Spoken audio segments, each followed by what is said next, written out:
Tilka itulah ayatul kitabi, ayat-ayat Al-Qur'an. Ayat-ayat Al-Qur'an al-hakimi. Al-Qur'an itu kitab yang hakim. Hakim itu apa, Pak? Mubin. Mubin itu apa, Pak? Jelas. Kenapa Allah Subhanahu wa taala kok menggunakan tilka? Itu persis seperti alif lam mim dzalikal kitabu. Kok dalika? Dalika itu, Pak, dalika itu secara bahasa Arabnya itu adalah kata untuk menunjuk jarak jauh. Itu. Kenapa tidak ini? Padahal Quran ini kan sudah ada di tangan kita, Pak ya. Kenapa kok tidak hadzal kitabu? Inilah. Tapi kenapa Allah mengatakan berfirman dzalikal, itulah Al-Qur'an. Ini juga begitu. Kalau awal-awal surat Al-Baqarah, dzalikal kitabu, itulah Al-Qur'an. Di sini tilka, itulah ayatul kitabi, ayat-ayat yang ada dalam Al-Qur'an al-hakimi. Quran itu kitab suci yang hakim, yang jelas. Nah, di situ diartikan apa, Pak? Bijaksana apa jelas? Kalau tafsir sini diartikan hakim, diartikan mubin. Mubin itu jelas. Hikmahnya adalah kenapa Al-Quran dalam awal surat Al-Baqarah Allah mengatakan dzalikal kitabu, itulah Quran. Di sini ayat-ayat Al-Quran Allah menggunakan kata untuk menunjuk jarak jauh, tilka, itu. Karena Al-Quran dan ayat-ayat Al-Quran ini jauh. Jauh itu apa? Jauh tinggi. Jauh tinggi dari kemampuan rasional manusia.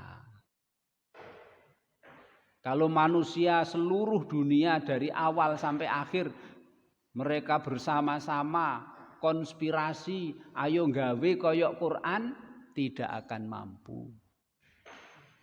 Dari sisi bahasanya, sastranya, dari sisi sistem. Sistem itu cara hidup yang dimuat dalam Al-Quran. Cara berkeluarga, cara bermasyarakat, cara bernegara, cara berhubungan dengan Allah, cara berhubungan dengan non-muslim selain orang Islam, cara berhubungan dengan makhluk Allah yang lain, cara sistem, Pak, cara hidup. Dan juga di sini ada akhlak, menjelaskan tentang akhlak karakter manusia. Sampai ibu kita Aisyah ditanya, akhlaknya Rasul itu apa toh? Ibu kita Aisyah menjawab, kana khuluquhul Quran. Quran ini juga akhlaknya Nabi itu adalah cerminan dari karakter akhlak yang ada dalam Quran. Raiso, Pak, enggak ada. Makanya Allah menggunakan kata itu karena tinggi-tinggi di atas kemampuan rasional manusia. Dan Al-Quran ini, Pak, semenjak turun kepada Nabi Muhammad lengkap sampai sekarang tidak ada yang berubah. Satu huruf pun tidak ada yang berubah. Apalagi isinya, enggak ada yang berubah. Tapi kalau kemampuan rasional orang, kemampuan otak orang, ini kan dipengaruhi dengan lingkungan, dipengaruhi dengan latar belakang, dipengaruhi dengan hasil penelitian berbeda-beda.